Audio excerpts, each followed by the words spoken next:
হঠাৎ বৃষ্টি, সেই পুরনো দিনের সিনেমার কথা এখন হয়তো বা দর্শকের মনে দাগ কেটে আছে।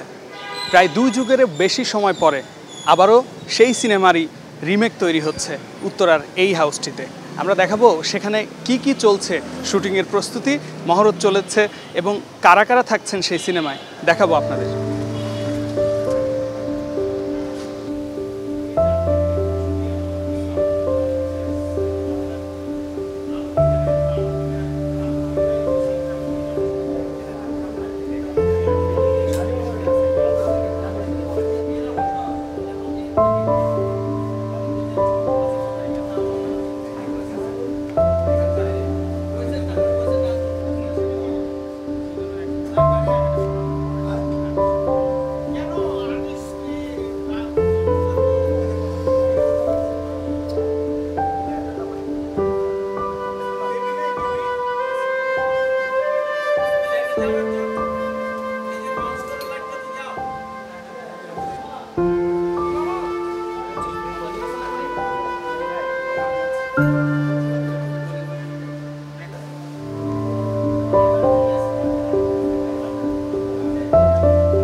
দেখি ভালোবেসেছেন?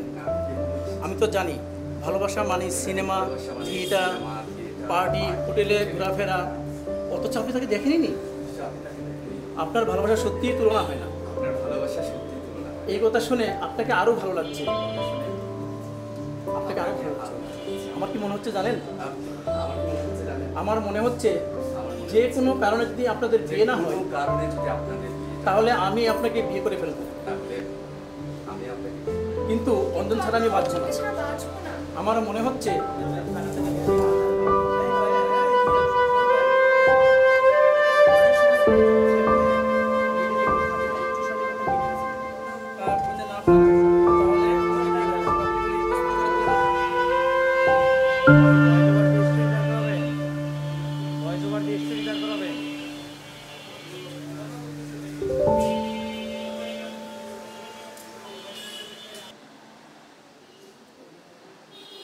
একটা রাদিফা, একটা সাদি, এরা দুজন এই ফার্স্ট টাইম এদের ছবি।